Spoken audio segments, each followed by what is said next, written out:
ڈڈیال کا نواحی حصہ کٹھاڑ بچوانا کے مقام پر ایک افسوسناک دل خراش واقعہ رونما ہوا۔ 8 اکتوبر 2021 کو دن دہاڑے گھر سے سودا سلف لینے جانے والی کنول مطلوب آج 8ویں روز بھی گھر نہ پہنچ سکی۔ کنول مطلوب جو کہ شام مغرب کی نماز سے کچھ دیر قبل گھر سے نکلی اور عشاء کے وقت تھانہ پولیس ڈڈیال کو اس واقعے کی اطلاع کر دی گئی، مگر تاحال بچی کا سراغ نہ مل سکا۔ آج SSP میرپور کامران علی اس سلسلہ میں ورثاء کے پاس پہنچ کے تمام پہلوؤں پر گفتگو کی، ہر اینگل سے کیس کو سنا، افسران سے بریفنگ لی اور یہ کہا کہ جلد از جلد ہم بچی کو ڈھونڈ نکالیں گے۔ آپ لوگ بھی دعا کریں اور میڈیا اور دیگر سول سوسائٹی ہمارے ساتھ تعاون کرے۔ اس موقع پر انہوں نے کہا، ہماری پالیسی سمپل اور اسٹریٹ ہے کہ ہم اس یونیفارم کے ساتھ لائن ہیں اور ہمیں تنخواہ ملتی ہے لوگوں کے ٹیکسز کے دیے ہوئے پیسے میں سے۔ لوگوں کا ہم پہ زیادہ فرض ہے، زیادہ حق ہے اور ہماری ذمہ داری ہے ان کا خیال رکھیں۔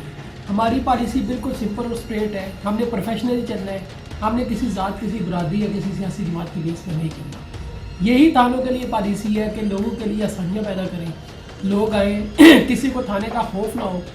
اس کے لیے جو شریف آدمی ہے، جو کرمنل ہے، اس کے لیے خوف ہونا چاہیے۔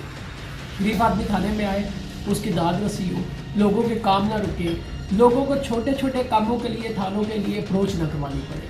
میں نے میرپور میں بھی آفس میں یہی سسٹم رکھا ہوا ہے کہ میں نے دروازہ 24 گھنٹے کھلا ہے، جب تک میں بیٹھا ہوں دروازہ کھلا۔ اس کے بعد میں میرے فون میں رات کو دیر تک لوگوں کو میسیجز اور کالز آتے رہتے اور میری کوشش ہوتی ہے کہ میں ہر ایک کو رسپانڈ کروں، ہر ایک کو میں، یا اگر کال بیک نہیں کر سکتا کم از کم میسیج میں جواب دوں۔ یہی پالیسی ہماری تھانوں کے لیے کہ اپنے دروازے کھلے رکھیں اور لوگوں کو کوشش کریں کہ لوگ اپنے جو مسئلے مسائل کے ساتھ تھانوں میں آتے ہیں ان کے مسئلے مسائل حل ہوں۔